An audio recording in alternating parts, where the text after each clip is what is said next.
अपनी चुनावी यात्रा के तहत इस वक्त हम लखनऊ में हैं और लखनऊ की 171 पश्चिम की जो सीट है यहाँ पर हम मौजूद हैं और हमारे साथ इस वक्त आम आदमी पार्टी के प्रत्याशी पंडित राजीव बख्शी साहब हैं। चुनावी मैदान में हैं। जाहिर है कि जिस तरह का व्यक्तित्व इनका है, ये कहा जा सकता है कि लखनऊ के बारे में अगर आपको समझना है, जानना है, तो राजीव बख्शी साहब का नाम ज़रूर लिया जा सकता है। और यही वजह है कि हम इनके पास आए हैं और इनसे जानने और समझने की हम कोशिश करेंगे कि आखिर मुद्दे किस तरह के हैं और वो चूँकि चुनावी मैदान में हैं, शिक्षा से जुड़े रहे हैं, तो ऐसी स्थिति में उनका विज़न क्या है। क्योंकि हमारे सामने इस वक्त आम आदमी पार्टी ने जो कुछ वादे किए हैं यहाँ की जनता से, ये हमारे पास एक बुकलेट की शक्ल में, एक फोल्डर की शक्ल में हमारे पास वो चीज़ मौजूद है। हम एक हल्का सा जो है बख्शी साहब के बारे में बताएं कि वो आम आदमी पार्टी की तरफ से यहाँ से प्रत्याशी हैं, तो हम उन्हीं से बातचीत करते हैं। बख्शी साहब, बहुत बहुत स्वागत है। नमस्कार। बख्शी साहब, सबसे पहले हम आपसे यही चीज़ को जानना चाहेंगे कि आप चुनावी मैदान में हैं और आम आदमी पार्टी चूँकि इस बार बड़े दमखम के साथ चुनावी मैदान में आई है, कितना आप जो है अपने आप को आश्वस्त फील कर रहे हैं? देखिए, हमारे आश्वस्त फील करने में कोई किसी प्रकार की कोई कमी नहीं है, क्योंकि आज हम जो बात कर रहे हैं वो बात कर रहे हैं जो जन से जुड़ी हुई बातें हैं। और जो जन से जुड़ी हुई बातें हैं वो हैं शिक्षा, रोज़गार, अस्पतालों की व्यवस्थाएं, बिजली की व्यवस्थाएं, आपकी सड़कें, आपके पानी। तो मैं समझता ये हूँ कि आज 75 साल इस आज़ादी को होने के बावजूद हमारे बहुत सारे ऐसे शहरों के अंदर भी क्षेत्र हैं कि जहाँ पर ना तो शिक्षा की कोई व्यवस्था है, ना कोई अस्पतालों की कोई व्यवस्था है, ना वहाँ पे सड़कें बनी हुई हैं। बिजली का जो समस्या आप देख ही रहे हैं कि जिस तरह से बढ़े हुए बिल आते हैं, जिस तरह से लोगों को परेशान किया जाता है।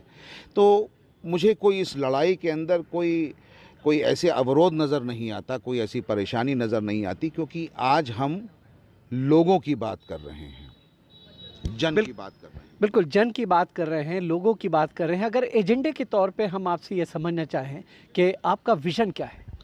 देखिए, हमारा विज़न इस विधानसभा को लेके ये है कि ये विधानसभा एक ज़माने में मिनी वाराणसी कहलाया जाती थी ये।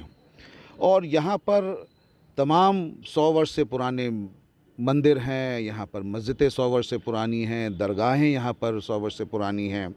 मैं चाहता ये हूँ कि यहाँ पर इसको टूरिज़्म स्पॉट की तरह बनाया जाए कि लोग हमारे देश से विदेश से यहाँ पर आएँ और हमारी इस विधानसभा को आकर देखें कि यहाँ पर किस तरह के ये दरगाह बनते थे आज से 100 साल 150 साल पुराने जो भी हैं।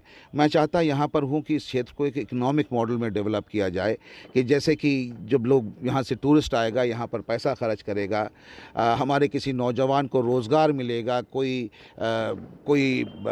टैक्सी की व्यवस्था चालू करेगा, कोई अपना रेस्टोरेंट खोलेगा, कोई यहाँ पर कोई जरदोज़ों की मदद करेगा, कोई अपना कोई चीज़ ख़रीद फ़रोख्त का काम चालू करेगा। तो एक ओवरऑल जो विज़न है कि जब लोगों के पास शिक्षा होगी और जब लोगों के पास आर्थिक व्यवस्था ठीक होगी, तब मैं समझता हूँ कि मेरे इस विधानसभा के लोग उस गुर्बत से बाहर निकल आ पाएंगे। जैसे मैं चाहता यहाँ पे हूँ कि जरदोज़ों का कोऑपरेटिव बनाया जाए। जरदोज़ बेचारे हमारे उनको 200 रुपये दिन का मिलता है और 39, 40 साल, 45 साल की उम्र के अंदर उनकी आंखें ख़राब हो जाती हैं और बेचारे उसके बाद इतने काबिल कारीगर होने के बावजूद बेचारे वो तो ई रिक्शा चलाते हैं या किसी छोटे काम में लगते हैं कि जो मैं समझता हूँ कि उनके सम्मान में ये आघातित है चीज़ है। मैं चाहता हूं कि उनका एक कोऑपरेटिव खोला जाए जहां पर उनका जो दिन का दिहाड़ी है वो ज़्यादा बेहतर उनको मिले, हमारे जरदोज़ी का जो काम है उस काम को अच्छा मूल्य मिले और जाकर लोगों के अंदर जब बाहर जाके वो बिके वो जाकर, तो इस पश्चिम विधानसभा की प्रतिष्ठा बढ़े। मैं चाहता यहाँ पे हूँ कि चिकनकारी के जो लोग हैं, बेचारी औरतें काम करती हैं, उनको 2-2, 3-3 रुपए कुर्ता सिलने का मिलता है।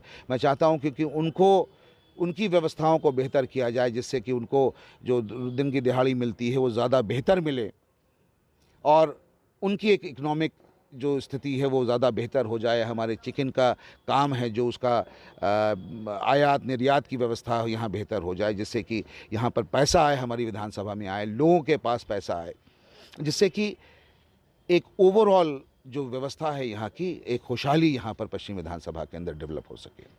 अच्छा, एक चीज़ आपसे ये जानना चाहेंगे, हमने यहाँ लोगों से बातचीत की, हमने देखा कि पानी की समस्या है, स्कूल हैं लेकिन उनकी कमी है, शिक्षा पे ध्यान दिया जाना चाहिए। लेकिन बहुत सारे प्रत्याशियों से हम मिले, बहुत सारे लोगों को हमने सुना, उनकी बातों को जानने और समझने की कोशिश की।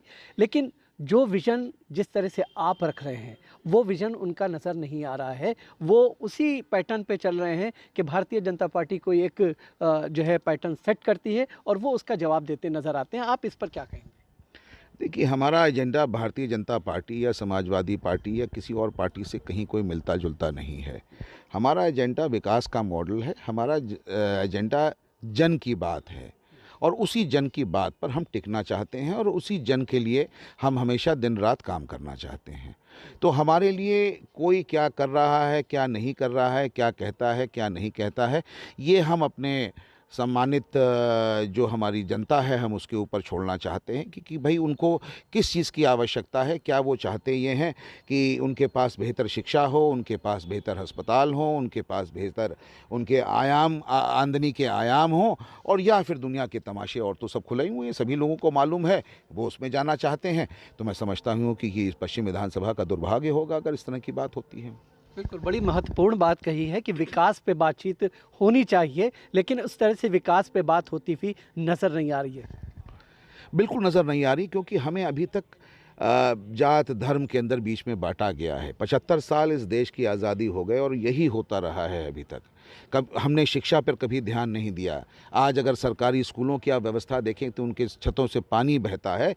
यहाँ पे अगर आप पुलिस की व्यवस्था देखें, पुलिस वालों के पास रहने की व्यवस्था नहीं है, उनके पास घर नहीं है, बेचारे चौराहों पे बैठे रहते हैं। मैं उनके ऊपर भी ध्यान देना चाहता हूँ। और जैसे मैंने अभी तक करीब 5 यहाँ पर चौकियों को मैंने नवनिर्मित करवाया था, जिनमें एसी लगवाए थे, लोगों की व्यवस्थाएं ठीक कराई थी।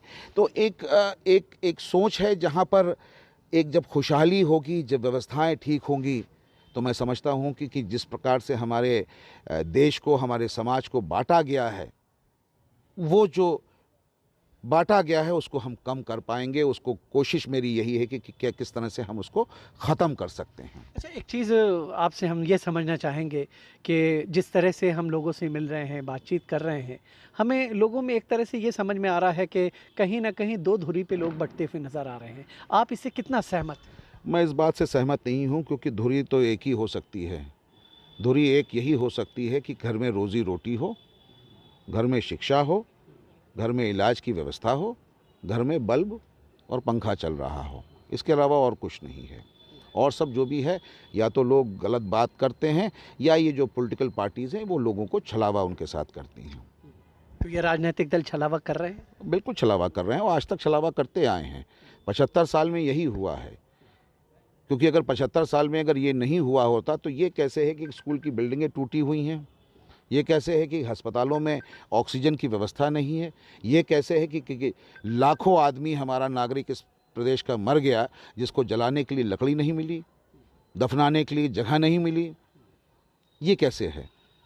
और ये कैसे है कि यहाँ पर आज भी 2022 के भारत के अंदर बिजली का दाम इतना महंगा है, लोगों के घरों में बिजली नहीं है, लोगों के घरों में पानी नहीं है। तो ये सब कैसे है? ये सब इसीलिए है क्योंकि ये हमारे जनता से जनता को बेवकूफ़ बनाया गया है, जनता को बांटा गया है और लोगों ने अपना राज किया है। बहुत बहुत शुक्रिया। ये थे पंडित राजीव बख्शी साहब, आम आदमी पार्टी के प्रत्याशी हैं। उनका साफ तौर पे मानना है कि देश को अगर आगे बढ़ाना है तो जाहिर है कि विकास से जुड़े हुए मुद्दों को सामने लाना होगा, उस पर बातचीत करनी होगी। और ये सिर्फ राजनीतिक दल ही न समझे, बल्कि आम लोगों को भी इस बात को समझना पड़ेगा कि देश किस तरह से आगे बढ़े और लोगों में जो आपसी मेल मिलाप का माहौल है वो किस तरह से बढ़ सके। बहुत बहुत शुक्रिया, आपने हमसे विस्तार से बातचीत की। लेकिन जाने से पहले हम अपने तमाम दर्शकों से ये गुजारिश करेंगे कि अगर आपने इस चैनल को सब्सक्राइब नहीं किया है तो आप इस चैनल को सब्सक्राइब करें, इसके वीडियोस को लाइक और शेयर करें। इस खास मुलाकात में फ़िलहाल इतना ही, इजाज़त दीजिए।